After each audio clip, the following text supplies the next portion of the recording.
আচ্ছা, লাইভটা শুরু হলো। আশা করি সকলে শুনতে পাচ্ছেন। কিছুক্ষণ অপেক্ষা করি আমরা, খানিকক্ষণ, তারপরেই কবিতা এবং কথা নিয়ে এগোনো যাবে।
আচ্ছা, আহ, আমরা শুরু করি আজকের এই আয়োজন। আজকে আমরা উপস্থিত হয়েছি, আমরা বলতে আমি একাই, কিন্তু আমাদের সাথে যেহেতু আপনারা অর্থাৎ দর্শকরাও রয়েছেন, তাই আমার বিশ্বাস শুধু এখানে আমি একা নই। এপারে আমি এবং ওপারে আপনারা, এই আমরা সকলে মিলে আজকের এই আয়োজন। এবং যাদের উদ্যোগে এই কবিতা পাঠ ও কথার সন্ধ্যা যাপন, তারা হচ্ছে আমরা মনভাসী, বহরমপুরের একটি সংস্থা। এবং তারা কবিতাকে ভালোবেসে, কথাকে ভালোবেসে, গানকে ভালোবেসে, এবং এক কথায় এই অস্থির সময়ে সাহিত্য শিল্পকে ভালোবেসে মানুষের মধ্যে ছড়িয়ে দিচ্ছেন এই আয়োজনগুলোকে। তার জন্য তো তাদেরকে অনেক ধন্যবাদ।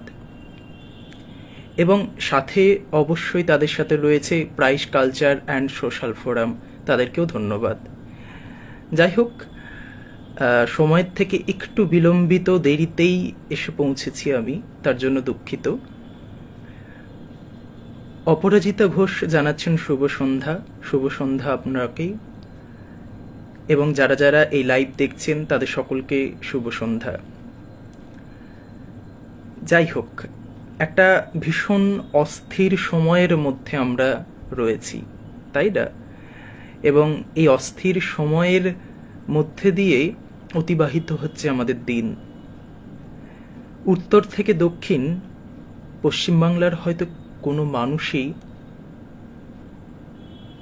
সেই সময়ের মধ্যে নেই যে সময়ের মধ্যে একটু শান্তিতে সন্ধ্যা যাপন করা যেতে পারে। আমরা জানি কি পরিস্থিতি বর্তমানে, কিন্তু তার মধ্যেও আমাদেরকে ভালো থাকতে হবে, কারণ এই ভালো থাকার নামই হচ্ছে জীবন। যাই হোক, প্রথমেই আমি আমারই একটি কবিতা দিয়ে শুরু করছি। এই বছর বেরোনো যাপনচিত্র থেকে লাশ কাটা ঘর ও মেঘের উপাখ্যান আমার প্রথম বই, এবং এখান থেকে একটি কবিতা পড়ছি। এবং কবিতাটি পড়ার আগে জানিয়ে রাখি, আজ আত্মহত্যা দিবস। হ্যাঁ, আত্মহত্যা দিবসও হয়, এবং আজ সে আত্মহত্যা দিবস। আত্মহত্যা নিয়ে তো কবিতা হয় না, কিন্তু কবিতার মধ্যে কখনো কখনো এমন শব্দ চলে আসে যে শব্দকে সরানো যায় না। আজকে সেই কবিতা দিয়ে শুরু করছি। কবিতার নাম ঘুমের জীবন। মেঘের ওপর ঝরছে ঈষদুষ্ণ ফুল, আর তার নিচে এক ঝাঁক পায়রা। বিকেলের অলিখিত গলিতে বান্ধবীদের ছেড়ে যাওয়া পারফিউমের সুগন্ধি। একরাশ বকুনি শিক্ষক কিংবা বাবার। সন্ধ্যায় ফিরে এসে গোপন সেই চিলেকোঠার ঘর, কল্পনা, হস্ত, মৈথুন, হত্যা, স্বপ্ন, নীল, ছবি। আর এইসব কাটিয়ে যখন বয়স এসে দাঁড়াচ্ছে কোনো একটা দশকের সংখ্যার আশেপাশে, ঠিক তখন নেমে আসছে দায়িত্ব, দুঃখ, খিদে, অপমান, উপার্জন, কান্না। দূরে দেখতে পাচ্ছি সেই সব বান্ধবীদের সুগন্ধি কিভাবে গলি পার করে রাজপথ ভাসিয়ে দিচ্ছে। দেখতে পাচ্ছি চিলেকোঠার সেই বীর্যের দাগ থেকে ভেসে আসছে কান্নার হাহাকার। চিলেকোঠা ঘরের সিলিং ফ্যানটা যে আমার সমস্ত গোপন কাজের সাক্ষী ছিল, সে ডাকছে একাদশীর রাতে। তার কোলে মাথা রেখে শূন্যে পা ভাসিয়ে কাটিয়ে দেব বাকিটা ঘুমের জীবন। আমাদের কারোর জীবনেই যেন এমন অযাচিত ঘুমের জীবন না আসে। আজ আত্মহত্যা দিবস, মানুষ যেন এইসব শব্দের থেকেও অনেকটা দূরে থাকে। যাই হোক, আজ আমি আমার একার কবিতা পড়ব না, কারণ প্রায় 1 ঘন্টার একটি লাইভ, এবং এই 1 ঘন্টায় পুরোটাই আমিত্ব বোধ করতে চাই না। তাই আপনারা যেরকম রয়েছেন, আমি আরও কিছু আমার পছন্দের এবং যাদের কবিতা আমাকে ভাবায়, যাদের কবিতা আমি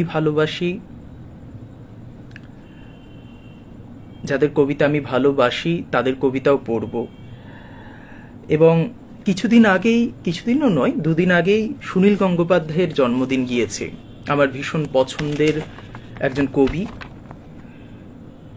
যদিও বা তিনি উপন্যাসেও সিদ্ধহস্ত। সুনীল গঙ্গোপাধ্যায় একটি সাক্ষাৎকারে জানাচ্ছেন যে, আমি মূলত কবিতা লেখার জন্যই এই সাহিত্যের জগতে এসেছিলাম, কিন্তু কবিতা লিখে সেই অর্থে রোজগার হয় না, তাই রোজগারের জন্য আমাকে উপন্যাস লিখতে হচ্ছে। তাই উপন্যাসে আসার পরে সুনীল গঙ্গোপাধ্যায় যেরকম খ্যাতি অর্জন করেছেন, তার কবিতাও কিন্তু আমাদেরকে সেইভাবেই নাড়িয়ে দিয়ে যায়। তার কবিতা সমগ্র 2 দ্বিতীয় খণ্ড থেকে একটি কবিতা পড়ছি, আমার পছন্দের, এবং আশা করি আপনাদের তো ভালো লাগবেই।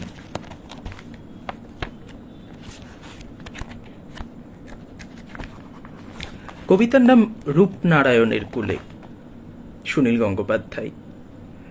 রূপনারায়ণের কুলে আমি ঘুমিয়ে পড়েছিলাম। পৃথিবীতে নতুন চাঁদ উঠেছিল সেদিন। অজানা ধাতুর মতন আভা, তার নিচে মধুলভীদের দুরন্ত হুটোপুটি। নদীর জলে ভেসে যাচ্ছে অসংখ্য সিল্কের ওড়না, পাগল গলার গান দিগন্তকে কাছে নিয়ে আসে। নারীদের কারুর পা এই ধুলো মাটির পৃথিবী ছয় না। যেন আমরা এসেছি দৈব পিকনিকে, নতুন চাঁদের নিচে সেই এক নতুন রাত্রি।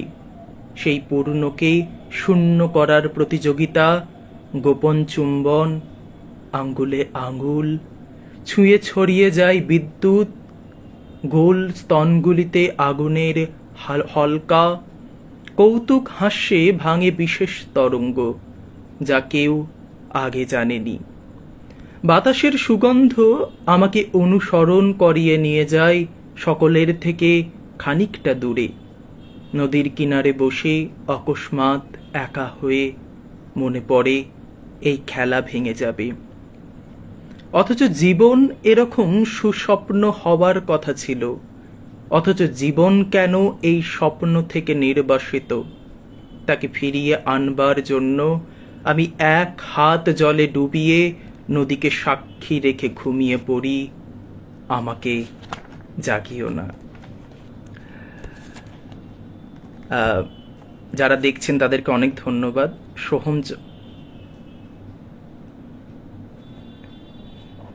নেটের বোধহয় একটু সমস্যা হচ্ছে। যারা দেখছেন তাদেরকে ধন্যবাদ। সোহম চক্রবর্তী দেখছেন, সোহমদাকে ধন্যবাদ। মহুয়া বিশ্বাস লিখছেন বা, ধন্যবাদ দিদি। অপরাজিতা ঘোষ লিখছেন বা সুন্দর, ধন্যবাদ। বিপাশা দাস, ধন্যবাদ। এবং আরও বাকি দর্শক যারা আছেন তাদেরকে ধন্যবাদ জানাচ্ছি। এবারে ওপার বাংলা, অর্থাৎ বাংলাদেশের একজন পছন্দের কবি ইমতিয়াজ মাহমুদ, এই সময়ের কবি, খুব পছন্দের একজন কবি, তার একটি কবিতা পড়ছি। কবিতার নাম স্বপ্ন, আর বইয়ের নাম কালো কৌতুক। আমার বাবাকে একটি এনজিওর কাছে ভাড়া দিয়েছি। প্রতি সপ্তাহে 1500 টাকা পাওয়া যাবে।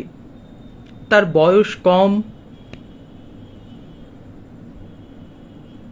এই মার্চে 72 হবে। এনজিওর পরিচালক বলেছে বয়স 82 হলে আরো 27 টাকা বেশি পাওয়া যেত। বাবাকে মাঠ কর্মীর কাছে তুলে দেওয়ার সময় তার চোখ ভেজা ছিল। চোখ মুছে উনি বলেছিলেন, তুই পারলি? আমি চুপ থাকি।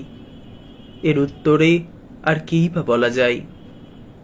মাঠকর্মী তাকে পিকআপে ওঠানোর সময় তিনি আমার মৃত্যু কামনা করলেন।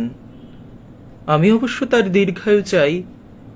বাবাকে ভাড়া দেওয়া ছাড়া আমার কোনো রোজগার নেই। এই কবিতা আসলে শব্দে যা বলছে, শব্দের বাইরেও অনেক কিছু বলে যাচ্ছে। এই সময়, এই ব্যস্ততার সময়, আমাদের এই স্বার্থপর জীবনের মাঝেও কিভাবে আমরা বেঁচে থাকি।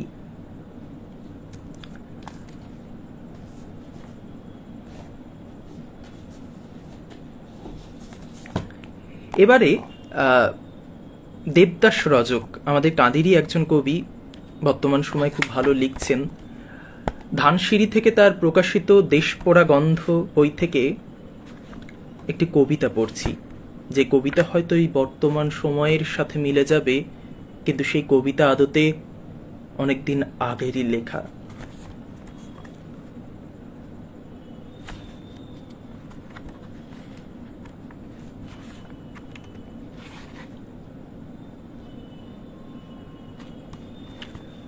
কবিতার নাম শহর ঘুরছিলাম হেঁটে। শহর ঘুরছিলাম হেঁটে, দেখছি ভাঙা হচ্ছে সমস্ত গলিপথ, গম্বুজ আর খিলান। বুলডোজার এসেছে, ক্রেন এসেছে, ভেঙে ফেলা হচ্ছে খুব পুরনো হাতের ছাপ, বাসনকোসন, স্থাবর অস্থাবর আর ছবির পলেস্তারা। শহর ঘুরছিলাম হেঁটে, দেখছি ভেঙে গুড়িয়ে ফেলা হচ্ছে পার্কের পাশের পুরনো বাড়ি। বাবা সাইকেল থেকে নেমে যে বারান্দায় বাজার রাখতেন, যত পাখি ছিল হুশ করে উড়ে যাচ্ছে সমুদ্রে। আমি শহর ঘুরছিলাম হেঁটে, তুমি ঘুম থেকে ওঠোনি তখনও। হসপিটালের কাছাকাছি চেনার ডেটলের গন্ধ। ও মা, মা গো, বাবা কি ফিরে এলো? আমাদের আম গাছ, তার তলায় তুমি উনুন দিচ্ছিলে। খোকন কাকা, শ্যামলের মা, গাঙ্গুলি জেঠুরা এখনো ওই উঠোনে, ওই বাতাসে গোল গোল হয়ে পাক খাচ্ছে। আমি দেখছিলাম চুপচাপ, ঘোর ধরা বকের মতো। আমি শহর ঘুরছিলাম হেঁটে, দুপাশে ছেঁড়া রক্তাক্ত কলকে ফুলের গাছ, এবড়ো খেবড়ো। মায়ার ভিতর মানুষগুলো এখনো সাদা নক্ষত্রের দিকে হাঁটছে। আমি দুহাতে পরমায়ু দেখছি, দেখছি বাবার মতো এই পৃথিবী কপাল ছুঁয়ে যাচ্ছে। কি অসাধারণ! এর আগে যে কবিতাটি পড়লাম ইমতিয়াজ মাহমুদের, সেখানেও বাবার প্রসঙ্গ এবং এই কবিতাতেও বাবার প্রসঙ্গ। এটা কিন্তু কাকতালীয়। আমি যে আগে থেকে সিলেক্ট করে রেখেছি যে এই বাবা সম্বন্ধীয় পরপর দুটি পড়ব, তা কিন্তু নয়। অগোছালোভাবে কিছু বই আমি রেখেছি আমার পাশে এবং সেখান থেকে পরপর তুলে নিচ্ছি। কিন্তু বাবার তো সত্যি এমনই হয়, তাই না? এবং তারা পরমায়ু নিয়েই অপেক্ষা করে আমাদের জন্য। যাই হোক, এবার আবার ফিরে আসছি আমার নিজের কবিতায়। আসলে অন্যের কবিতা পড়তেই ভালো লাগে, নিজের কবিতা লিখতেই ভালো লাগে, তবু পড়ি। কবিতার নাম বাঁশি। এটাই একটি গুচ্ছ কবিতার কতগুলো অংশ, বিভিন্ন বাদ্যযন্ত্র নিয়ে যে কবিতাগুলো সাজিয়েছিলাম সেখান থেকে দুটি পড়ছি। প্রথম কবিতা বাঁশি। বৃষ্টি নেমেছে রাতে, আমাকে জায়গা করে দাও, তোমার বুকের অনন্ত গভীরে। নির্জন সেই নক্ষত্রের ভিতর সদ্য উঠে আসা শামুকের মতো ছড়িয়ে যাব। প্রাচীন পদাবলীর ইতিহাস জুড়ে লেখা থাকবে নৈনিতাল থেকে ফিরে আসা সেই চিৎকার, কার্শিয়াংয়ের অন্ধকার রাত, সাহারার জীর্ণ প্রেমের পত্রাবলী, দূরে বর্ষার অভিসার। এত সুর ধরা থাকবে, এত সুর ধরা থাকবে, শুধু একবার ঠোঁট ছুঁয়ে দেখো। আসলে বাঁশিতে তো আমরা ফু দিই, কিন্তু ওই যে বাঁশির একটা নল থাকে না, সে নলের ভেতরে কিছু মানুষ বসবাস করে, যাদের আমরা দেখতে পাই না। তারাই আমাদের সেই সুরগুলোকে ছড়িয়ে দেয়, আমরা তো শুধু ফু দিই মাত্র। পরের কবিতা সারেঙ্গী। অলকানন্দা থেকে গঙ্গাসাগর একটি দীর্ঘ পথ রচনা করেছে সে। দুই চোখের কাছে বসিয়েছে নদী পথ। কত দূর, ঠিক কত দূর গেলে ফিরতে হয় বাড়ি। একা পড়ে আছে সাহারার বুকে, তাই রচনা করেছে দীর্ঘ এক নদী, দীর্ঘ এক কান্নার অনুবাদ, বিষাদ। সুর দেবে তাতে? সারেঙ্গিতে আমরা যখন সুর দিই, যারা সারেঙ্গি বাদক, সারেঙ্গি বাজান, তারা যখন সুর দেন, তা থেকে আসলে কান্নার অনুবাদ বেরিয়ে আসে।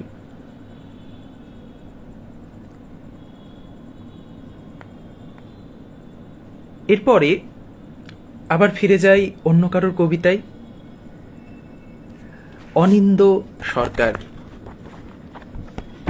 আমার থেকেও বয়সে ছোট, এবং এই বয়সে সে ভীষণ ভালো লিখছে, আমার ভাইয়ের মতন, বন্ধুর মতনও। কিন্তু বর্তমানে সোশ্যাল মিডিয়া হওয়াতে যেটা সুবিধে হয়েছে, যে আমরা মানুষকে সামনে থেকে না দেখেও খুব আপন করে নিতে পারি, তাদের সাথে কথা বলতে পারি। অনিন্দ সেই রকমই একটি ভাই, যার কবিতা ভীষণ ভালো লাগে, তার সাথে কথা হয়, কিন্তু তার সাথে এখন সাক্ষাৎ হয়নি। অনিন্দ খুব ভালো লিখছে বর্তমান সময়। অনিন্দর একটি কবিতা বারান্দা পত্রিকাতে প্রকাশিত হয়েছিল। এই পত্রিকাটি আমরাই সম্পাদনা করি, আমি, একটি ভাই এবং আরেকজন রয়েছেন। গত বছর বারান্দার একটি সংখ্যাতে অনিন্দর এই লেখাটি ছেপেছিল। কবিতার নাম আসনখানি। তাই তোমার আনন্দ আমার পর, এ কথা বলে তুমি থেমে গেলে। সেই থেকে তানপুরার মতো সুর তুলেই কেটে যাচ্ছে দিন, চাঁদের থেকে ঝরে পড়ছে রাত। এমনকি আমাবস্যার ঘোর অন্ধকারে আমার দুঃখরা সব বেমালুম জোনাকির ভাষ্য শিখে নিল। আমার মধ্যে যে আমি, তাকে তুমি ভালোবাসার আসন পেতে বসিয়ে রেখেছ তোমার পাশে। শুরুতেই যেটা বললাম, যে এই আমিত্ব থেকে আমাদেরকে বেরোতে হবে, এবং যতক্ষণ না আমি থেকে আমরা হতে পারবো, ততক্ষণ আসলে কোনো শিল্প, কোনো কবিতা, কোনো গান, কোনো সুরের সার্থকতা নেই। অনিন্দর কবিতা সেই কথাই কিন্তু বলছে, তাকে তুমি ভালোবাসার আসন পেতে বসিয়েছ তোমার পাশে, আমার মধ্যে যে আমি। অর্থাৎ আমি থেকে আমরা হতে হবে, এবং এই আমির মধ্যে, এই আমার মধ্যে, এই আমাদের মধ্যে সকলকে বাস করতে হবে। জয় চক্রবর্তী লিখছেন, বাহ খুব সুন্দর, ধন্যবাদ। মহুয়া বিশ্বাস লিখছেন, খুব ভালো লাগছে ভাই, অনেক ধন্যবাদ দিদি। বিপাশা দাসকে ধন্যবাদ। মৌসুমী ঘোষ লিখছেন, ভালো থাকবেন, আপনিও ভালো থাকবেন দিদি, ধন্যবাদ।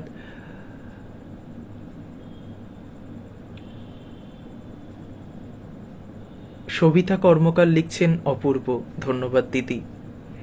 এইবার ফিরে যাচ্ছি একটি পত্রিকা, চন্দন রায়ের সম্পাদনায় মানদাস পত্রিকা, বিশ্বজিৎ বাউনা, তার একটি কবিতা পড়ছি।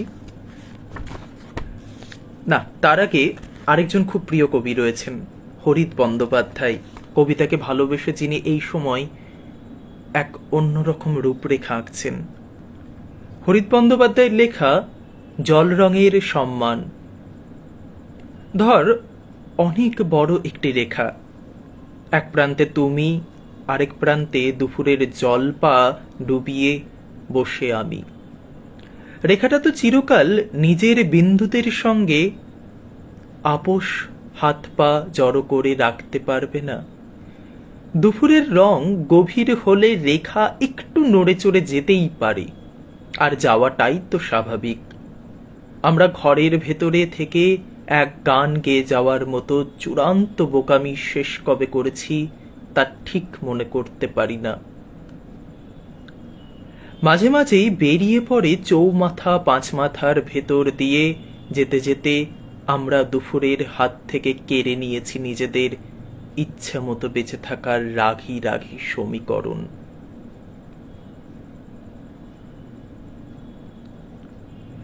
সেই আমরা রেখার দুপাশে আমৃত্যু বসে থাকার ইচ্ছা দেখিয়ে কতকাল সকালে বাড়ি থেকে বেরিয়ে এখানে জায়গা ধরে রাখার ইচ্ছে দেখিয়েছি, তা একমাত্র জানতে পারি রসাতলে যাওয়ার অঙ্গীকার করা বর্তমান শতাব্দীর এক বকে যাওয়া ইঁদুর।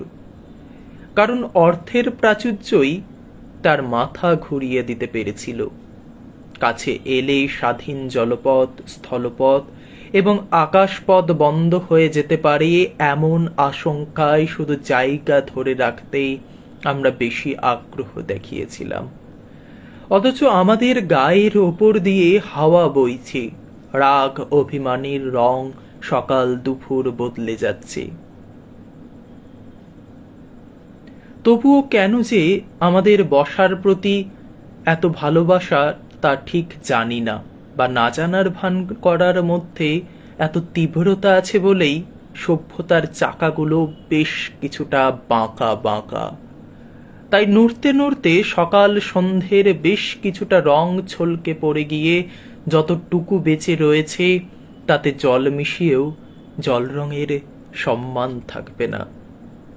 কবিতার নাম তো আগেই বললাম, জল রঙের সম্মান, হরিত বন্দ্যোপাধ্যায়ের লেখা। কি ভীষণ সহজ সরল শব্দগুলো, অথচ তিনি কি অসাধারণ ভঙ্গিমায় বেঁধেছেন। তার লেখা বারবার বলে দেয় যে শুধু কঠিন শব্দর জন্য কবিতা নয়, সহজ সরল শব্দকে দিয়েও বাঁধা যায় মালা। যাই হোক, এবার কৌশিক সেন, বহরমপুরের বাড়ি, কিন্তু তিনি এখন বহরমপুর থেকে দূরেই থাকেন। তার একটি কবিতা পড়ছি, তার বই কর্ষণ লিপি থেকে, প্রকাশক পারস্পরিক। কবিতার নাম ফেরার পথে। কবি কৌশিক সেন। ভাঙা মিছিল, আগুন রখা চোখ, স্বপ্নে ছিল রামধনুকের কাস্তে। লালচে আকাশ দীর্ঘজীবী হোক, এই ফাগুনে পারবে ভালোবাসতে। মৃত্যু সেটা নিশ্চয়তার নাম। শীতের শেষে ধস নেমেছে ঘুমে, যুক্তি দিয়ে ভাবতে হবে শোক। মেঘ জমেছে রাতের ড্রয়িং রুমে। পথ পেরিয়ে পথিক ফেরে ঘরে, শুদ্ধ করে নিচ্ছে তাকে হাওয়া। দূরের গায়ে পিদিম জলে একা, জানলা গলে করাও তো পথ চাওয়া। নিশির সুরে ডাক দিয়েছে সুখ, নিশান হাতে আস্তে ফেলো শ্বাস। অন্ধকারে সামলে চলো পথ, পায়ের কাছে ঠিকতে পারে লাশ। ফ্ল্যাশ লাইটে স্পষ্ট দেখো সে কে, নালার ধারে তোমার মহাকাল। মৃত্যু কোনো সম্ভাবনা নয়, আধার রাতেও রক্ত পলাশ লাল। কৌশিক সেন এই বই তো এই সময় লেখেননি, অনেকদিন আগেও লিখেছেন। কিন্তু ভাবুন তো, এই যে অস্থির, আচ্ছা নেটের কি সমস্যা হচ্ছে? আমার কথা শোনা যাচ্ছে? কারণ স্ক্রিনে মাঝে মধ্যে আসছে নেটওয়ার্ক কানেকশনের একটা লেখা, আমি জানি না কথা কেটে যাচ্ছে কিনা। যাই হোক, যেটা বলছিলাম, কৌশিক সেন কিন্তু এই কবিতা অনেক দিন আগে লিখেছেন, অথচ এই পরিস্থিতি, এই অন্ধকার যে সময়ের মধ্যে দিয়ে আমরা পেরোচ্ছি, তার সাথে এই লাইন কি ভালোভাবে মিলে যাচ্ছে। অন্ধকারে সামলে চলো পথ, পায়ের কাছে ঠেকতে পারে লাশ। এত লাশ পেরিয়ে আমরা পথ চলছি একটা নতুন ভোর দেখব বলে, নতুন সকাল দেখব বলে। তার শেষ লাইনের কয়েকটি শব্দ, আধার রাতেও রক্ত পলাশ লাল। এই রাত আমরা জানি কিভাবে কাটছে মানুষের দিন। ডাক্তাররা রাস্তায় রয়েছে, মহিলারা রাস্তায় রয়েছে, আমরা সকলে তাদের সহযোগিতা করছি। আধার রাতেও রক্ত পলাশ লাল। যাই হোক, আবার আমার কবিতায় ফিরে আসি। একটি ভালোবাসার কবিতা লিখেছিলাম অনেকদিন আগেই, কিন্তু কবিতাটি ভালোবাসার কবিতা। আসলে সব হিংসা, সব ঘৃণা, সব কিছুর পরেও তো ভালোবাসা থেকে যায়, এবং ভালোবাসাই পারে মানুষকে বাঁধতে। পৃথিবীতে যুগ পরিবর্তনের সাথে সাথে সবকিছুই পরিবর্তন হয়েছে, শুধুমাত্র যেটি পরিবর্তন হয়নি তা হচ্ছে ভালোবাসা। সেই মধ্যযুগেও যখন রাধা বর্ষার রাতে অভিসারে বেরোচ্ছে এক ভালোবাসার টানে, আবার এই একবিংশ শতাব্দীতে দাঁড়িয়েও ভালোবাসা কিন্তু বদলায়নি, ভালোবাসা কিন্তু একই রয়েছে। তাই ভালোবাসার একটি কবিতা, কবিতার নাম মেঘের দরিয়া। মেঘের দরিয়া। তখন ছিল বৃষ্টি অনেক, হৃদয় উদ্ধত, মেঘলা দিনে নৌকো নিয়ে হারিয়ে যাওয়াই যেত। ঝমঝমিয়ে বৃষ্টি এলে হাত ধরেছি যেই, নামতো ঠোঁটে ঠোঁটের বারিশ রোদকে সরিয়ে। তখন দুজন আনমনা খুব, বৃষ্টি ভেজে রোজ, বর্ষা তখন ওদের জন্য আনত মেঘের খোঁজ। তারপরে ঝড় জলের পরে ভাঙল দরিয়া, টুকরো হওয়া নৌকো ভাষায় উত্তুরে হাওয়া। এখনো রোজ বৃষ্টি পড়ে, ভিজতে থাকে স্মৃতি, চোখের কাছে মেঘে জমে যায় অতীতকালীন রীতি। এখনো রোজ ফিরতে চাওয়া, ডাকছি কাছে, শোন সতর্কতা জারি তবু নাবিক ভাষায় মন।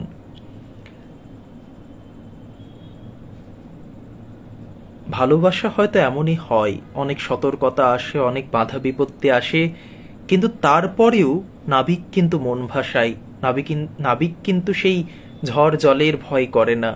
আসলে ভালোবাসাও তো এক প্রকার বিপ্লব, যেখান থেকে নতুন কিছু সৃষ্টি হয়। যাই হোক, নিজের কবিতা পড়লাম, আবার ফিরে যাই অন্য কারোর কবিতায়। এবার পড়ি শ্রীজাত বন্দ্যোপাধ্যায়। হ্যাঁ, ভীষণ সমালোচিত, ভীষণ আলোচিত, কিন্তু তার লেখা কিন্তু বর্তমান সময়কে যেভাবে ধরে, সেইভাবে প্রত্যেকটা কবিতার বাঁধনকে ভাঙে। শিল্পী কিন্তু তখনই সার্থকতা লাভ করে যখন সে নিজেকে বারবার ভাঙতে পারে। আমার মনে হয় শ্রীজাত এই সময়ের তেমনই শক্তিশালী একজন কবি, যে প্রত্যেক বছর তার কবিতার বইগুলোতে নতুনভাবে ভেঙে নিজেকে অন্যভাবে আনে। তো এই বর্তমান সময়ের সাথেই এই কবিতাগুলো যায় কিনা জানি না, কিন্তু এই কবিতা কিন্তু প্রতিবাদের। অন্ধকার লেখাগুচ্ছ থেকে তার কবিতা, 14 নম্বর কবিতা। আব্দুল করিম খাঁর ধর্ম ছিল গান, আইনস্টাইনের ধর্ম দিগন্ত পেরোনো। কবিরের ধর্ম ছিল সত্যের বয়ান, বাতাসের ধর্ম শুধু না থামা কখনো। ভ্যান গঘের ধর্ম ছিল উন্মাদনা আঁকা। গার্সিয়া লোরকার ধর্ম কবিতার জিত। লেনিনের ধর্ম ছিল নতুন পতাকা। আগুনের ধর্ম আজও ভস্যের চরিত। এত এত ধর্ম কিন্তু একই গ্রহে থাকে, এ ওকে সে তাকে আরো জায়গা করে দেয়। তবে কেন অন্য পথ ভাবাই তোমাকে? তোমার ধর্মের পথে কেন অপব্যয়? যে তোমাকে শিখিয়েছে দখলের কথা, যেন সে ধর্মই নয়, প্রাতিষ্ঠানিকতা। এই সময় হয়তো ধর্মকে ভেঙে মানুষের এবং নিরাপত্তা সুরক্ষার লড়াই চলছে, কিন্তু তবুও কোথাও কোথাও আমরা দেখতে পাই ধর্মের বিভাজন। আসলে ধর্ম তো মানুষের কাজ দিয়ে হয়। আমার ধর্ম যেরকম কবিতা লেখা, আমার ধর্ম যেরকম একজন শ্রোতা গান শুনতে ভালোবাসি তাই, তেমনি আমাদের বিভিন্ন কাজের মধ্যে দিয়েই তো আমরা নিজেদের মধ্যে সেই কাজগুলোকে ধারণ করি, এবং যা ধারণ করি তাই তো কবিতা। যাই হোক, এবার তারারা পত্রিকা, আশুতোষ বিশ্বাসের সম্পাদনায় তারারা পত্রিকায় প্রকাশিত বিশ্বজিৎ পাওনার কবিতা অন্তঃস্রাবী। জলের বিশ্বাসে ভিজে আজও সুখী হয় শিকড়েরা, হত আলোর বলকলে লেগে থাকে পালকের নাভি।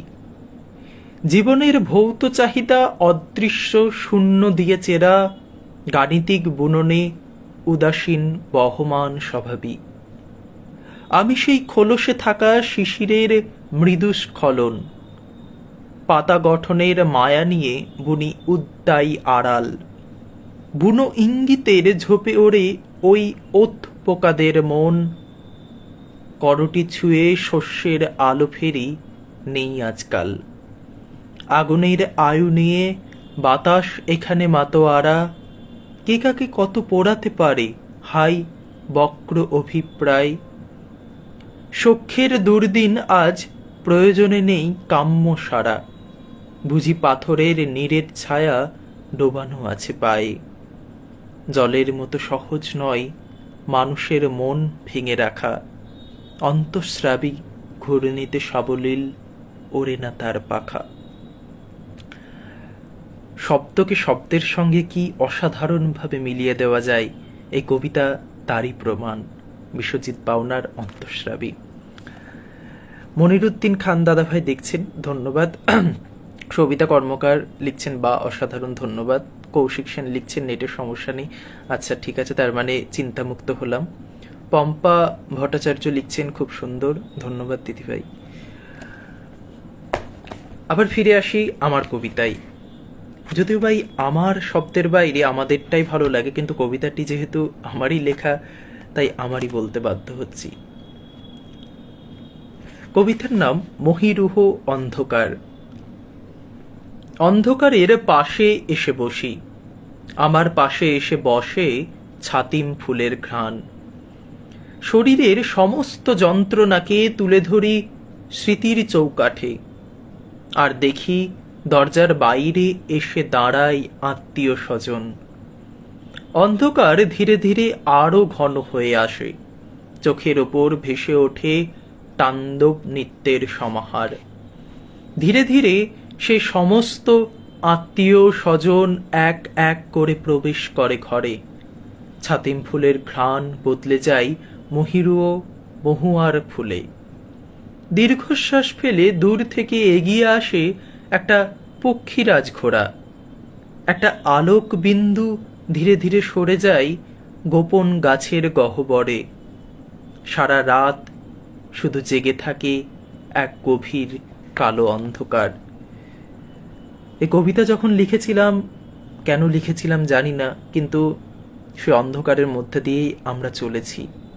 আমরা জানি না এই অন্ধকারের ঘোর কেটে কবে সকাল আসবে। অনেকটা সেই ভূতের গল্প শোনার পরে রাতে যখন ঘুম আসে না, তখন মনে হয় কখন ঘুম আসবে আর কখন সকাল হবে। বর্তমান অস্থির আমাদের এই পরিস্থিতিও হয়তো সেই কথাই মনে করিয়ে দিচ্ছে যে এই অন্ধকার পেরিয়ে সকাল কখন আসবেন, কখন আসবে সকাল, কখন আমরা নিরাপত্তা পাবো, কখন আর ভয় থাকবে না। যাই হোক, ফিরছি আরেক বন্ধু কবির কবিতা, তার কবিতার বই দুপুর পেরিয়ে গেলে ঘুম আসে, কবি আকাশ সাহা। আকাশের জন্ম 1999 সালে। আমার সমবয়সী কবি, খুব ভালো লিখছে। তার কবিতার নাম আঘাত সরিয়ে রেখেছি। তার বই দুপুর পেরিয়ে গেলে ঘুম আসে না থেকে। কেউ আসে না এখন এই ঘরে, বেহালা বাদক শরধ্বনি হস্রস্বরের মতো এক একটা আঘাত সরিয়ে রেখেছি তোমাদের পায়ের কাছে। শব্দ হয়, কান্নার শব্দ বড় হয়ে সমস্ত ঘর তোলপাড় করে, এক এক দিন ঝুঁকে পড়ে বড় দুঃখের সাথে। যা নিয়ে গেছো তা আর ফিরিয়ে দিও না। স্নান ঘরে দীর্ঘ সময় কাটিয়ে হলুদ পাতায় বিষাদ ছুঁয়ে রাখছি। কেউ আসেনি বহুদিন এই ঘরে। বুকে আবার নতুন জল ওঠে। তোমার দেওয়া বাদ্যযন্ত্রে এত গভীর শব্দ কেন? আসলে বাদ্যযন্ত্রের শব্দ কখনো কখনো গভীর হয়, কখনো কখনো ম্রিয়মান। বাদ্যযন্ত্র কিন্তু নির্ভর করে আমাদের মনের ওপর, আমাদের মানসিক অবস্থার ওপর। তাই তার শব্দও কখনো গভীর হয়ে আসে, কখনো ম্রিয়মান। মনিরুদ্দিন খান লিখছেন ভালো লাগছে, ধন্যবাদ দাদা। বিপাশা দাস লিখছেন খুব ভালো লেগেছে, ধন্যবাদ দিদিভাই। অপরাজিতা ঘোষ লিখছেন অবশ্যই সকাল হবে। একদম দিদি, বিশ্বাস আমাদের সকাল হবে, আমরাই সেই সকাল আনব। শ্যামলী ভট্টাচার্য লিখছেন খুব ভালো লাগছে, ধন্যবাদ আপনাকে। ফিরে আসি আরেকটি প্রিয় বই, যে জ্যোৎস্না হরিণাতীত, শ্রীজাতর বই, কবি শ্রীজাত। এই বইয়ের শব্দ এবং এই বইয়ের ভাবনা, এই বই যেন এক অনন্ত দলিল শব্দের এবং দর্শনের। মাঝে মধ্যে এই বই খুলে বসতে হয় নিজের ভেতরে থাকা দর্শনটাকে জাগিয়ে তোলার জন্য। সেই বই থেকেই একটা কবিতা পড়ি। কবিতার নাম বাতাস, চতুষ্পদী কবিতা। কবিতার নাম বাতাস, কবি শ্রীজাত। বাতাসকে বারবার হাওয়া বলে ভুল করে এসে দেখেছি সে বালিয়ারি ভেঙে দিয়ে চলে যায় দূর। কখনো থাকে না থেমে এক শর্তে, এক মহাদেশে, জানলার অশান্তি হয়ে কেড়ে নেয় যে কোনো দুপুর। বাতাস আমি তো ভাবি সে কোনো অস্তিত্ব থেকে ওঠে, সমস্ত শরীর থেকে শরীরের বোধ টেনে নেয়। যেখানে ফারাক নেই শয়তান এবং দেবদূতে, সেখানে অস্তিত্ব শুধু উপস্থিতি বিষয়ক ব্যয়। অথচ বাতাস আছে, তাই আছে সমস্ত বাগান। যেমন কনসার্টো আছে পিয়ানোর জন্য চিরদিন, বাতাস এসেছে তাই এই অরণ্য সিম্ফনি সমান। নিঃশ্বাস পরের কথা বয়ে যাওয়া অনেক প্রাচীন। হাওয়া তো দেবেই জানি, তবু তুমি শোনো এ বাতাস, যেরকম শুনে থাকে সমুদ্র ও দূরত্বের ঘাস।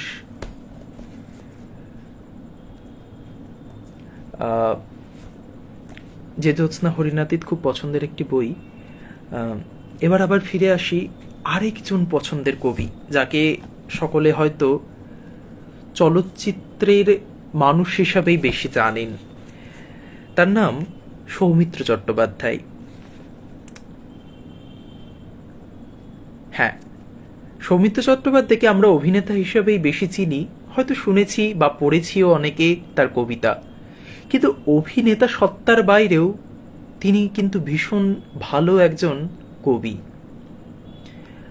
যদি বলা হয় সৌমিত্র চট্টোপাধ্যায়ের অভিনয় সত্তা এবং কবির মধ্যে থেকে কোনটি আমার কাছে বেশি পছন্দের, আমি নির্দ্বিধায় তার কবি সত্তাকে আগে বেছে নেব।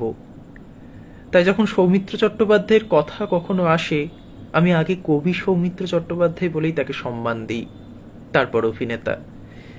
তার কবিতা সমগ্র থেকে একটি কবিতা পড়ছি। কবিতার নাম চিরাচরিত দৃশ্যের কাছে, কবি সৌমিত্র চট্টোপাধ্যায়। চিরাচরিত দৃশ্যগুলির কাছে ফিরতে চাই, শান্ত পাড়া, চেনা গলি, প্রান্তর ভূভাগ।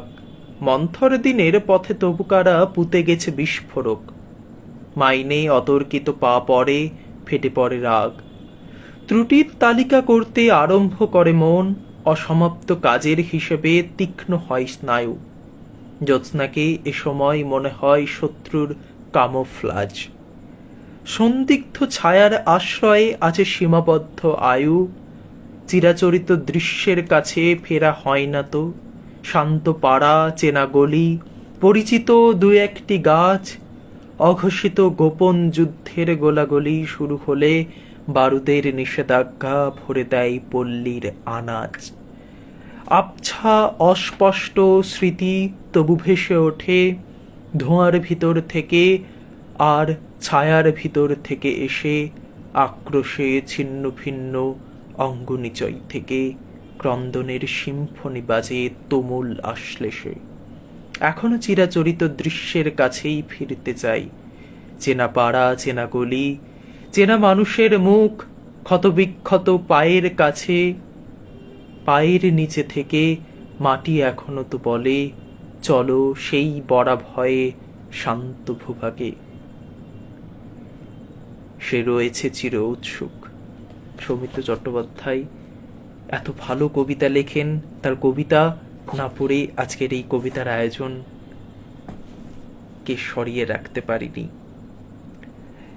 যাই হোক, আরেকজন কবি অভিজিৎ দে, মুর্শিদাবাদের আন্দি মফস্বলের বাসিন্দা, তিনিও বর্তমান সময় খুব ভালো লিখছেন। তার একটি কবিতা পড়ি। মন খারাপের অন্তরালে বই থেকে, কবি অভিজিৎ দে। কবিতার নাম হারিয়ে গেছি। হারিয়ে গেছি মেঘমল্লার সুরে, এ পৃথিবী যেন নিষ্প্রয়োজন অতি। নিজের রূপ এখন জল্লাদের মতো ঠেকে, তাই আরশিটাও ঘুরিয়ে দিয়েছি সরল কোণে। অতীতের স্বপ্নগুলো এখন আমার সঙ্গে রাত জাগে, দিনভর পিছু নেয় চেনা আতঙ্কগুলো। সবাই চলে গেছে দূরে, নিজ রাস্তায় বহু দূরে।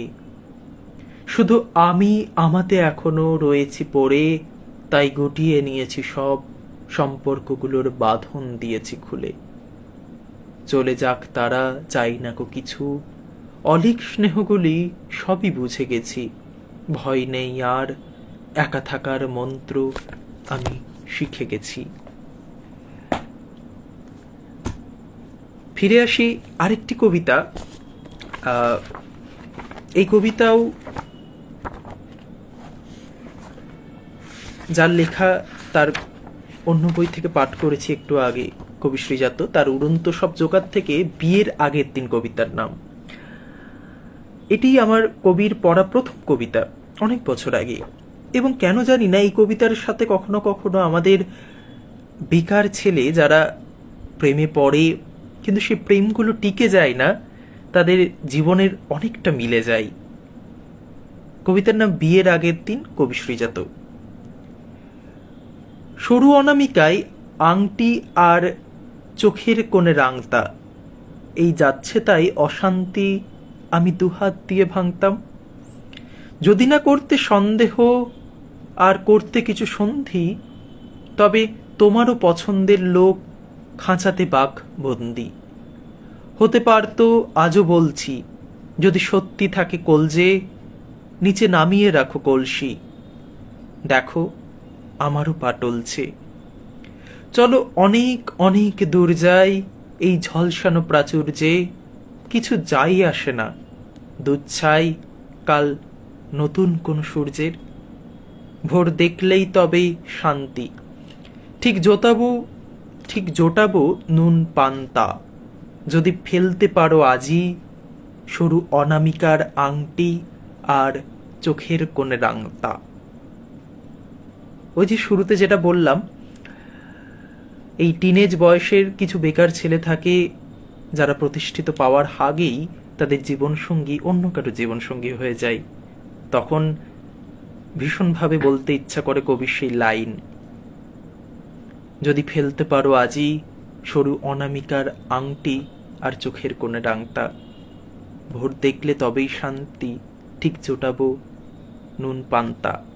ভালোবাসলে হয়তো নুন পান্তাও মিষ্টি লাগে।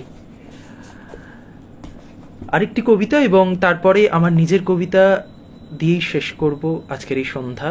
আপনারা যারা পড়লেন, আজকে আপনারা যারা থাকলেন আমার সাথে, তাদের ধন্যবাদ। সুস্মিতা মুখার্জি লিখছেন, খুব সুন্দর হচ্ছে, ধন্যবাদ দিদি। রীনা সরকার লিখছেন অসাধারণ, যেমন কবিতার কথা, ছন্দ ও বলার ধরন। অনেক ধন্যবাদ আপনাকে।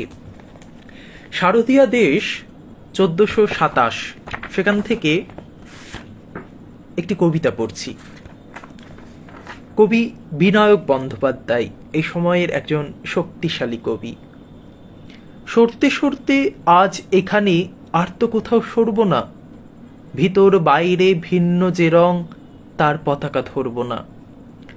পাঠশালাতে শিখে এলাম মরার আগে মরব না, কিন্তু টিকে গেলাম কারণ পণ করলাম নড়ব না।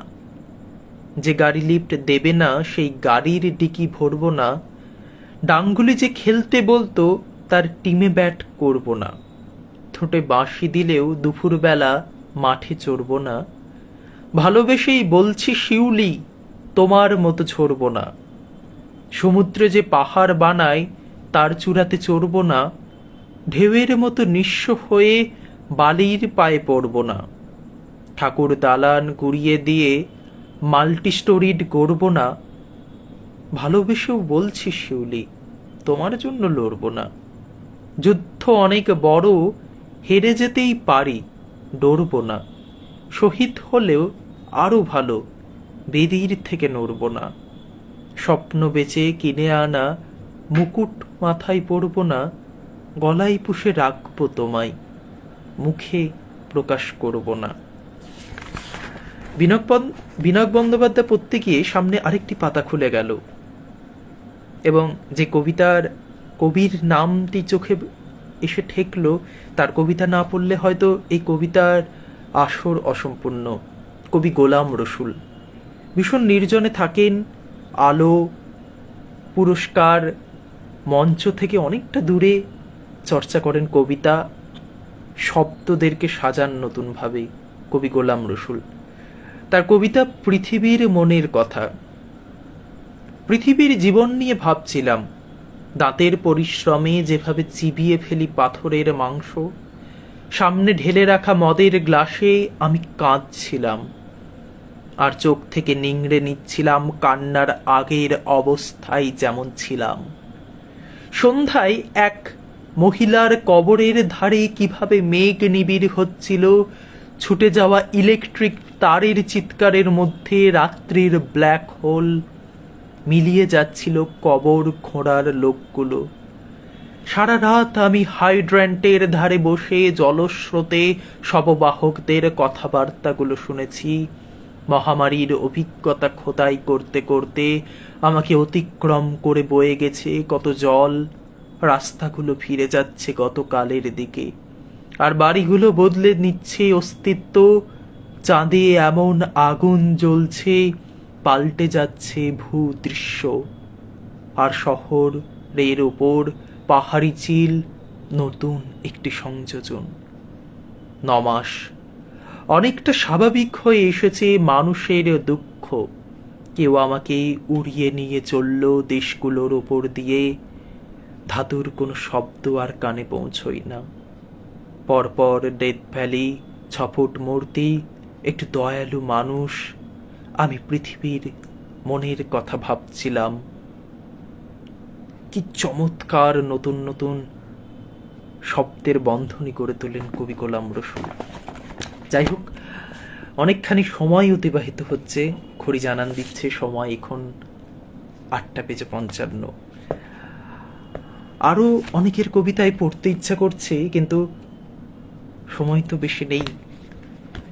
তাই শেষ কবিতা আমার নিজেরই লেখা একটি কবিতা। কবিতার নাম লাশ কাটা ঘর আর মেঘের উপাখ্যান। তুমিও কি দেখতে পাও সেসব?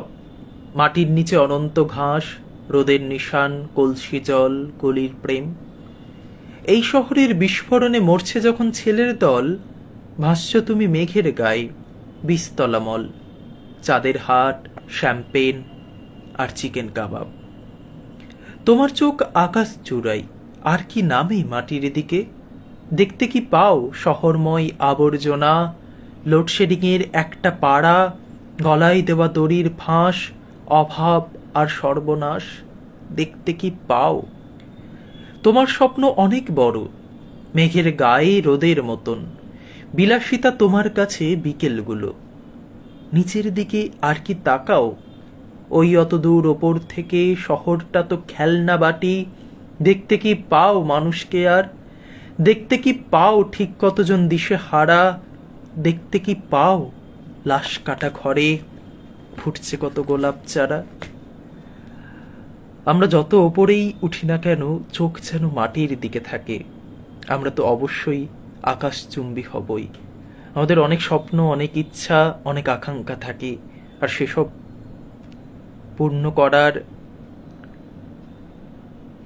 নিজেদের সেই লক্ষ্যে পৌঁছানোর দায়, লড়াই আমাদের। এবং সেটা আমরা লড়বো, আমরা অনেক দূরে এগোবো, কিন্তু যত দূরেই উঠি না কেন, চোখ যেন আমাদের মাটির দিকে থাকে। অমিতা দাস লিখছেন খুব ভালো হচ্ছে, ধন্যবাদ। শিলা সাহা ভালো হচ্ছে, অনেক ধন্যবাদ। প্রায় 9টা বাজতে চলল, 1 ঘন্টা হব হব করছে। এখানেই আপাতত এই কবিতার কথা থামালাম। আবার কোনো একদিন দেখা হবে আপনাদের সাথে সামনে সাক্ষাতে, অথবা আবার এরকম সোশ্যাল মিডিয়ায়। পম্পা ভট্টাচার্য লিখছেন ভীষণ ভালো লাগলো, অনেক ধন্যবাদ দিদিভাই। ভীষণ অস্থির সময় চলছে, আমরা সকলেই অস্থির সময়ে একসাথে থাকব নতুন ভোর আনার জন্য। কারণ আমরা জানি এই রাত কেটে দিন আসবেই, নতুন সকাল হবে, পাখি ডাকবেই। সকলে একসাথে হাতে হাত ধরে থাকুন এবং জারি থাকুক সেই সকালের উদ্দেশ্যে আমাদের যাত্রা। অনেকের কবিতা পড়লাম, আরও অনেকের কবিতা পড়তে ইচ্ছা করছে বা ইচ্ছা ছিল, কিন্তু সময় তো নেই। তাই আজ এটুকুই থাক। ভালো থাকবেন সকলে, আজ আসি।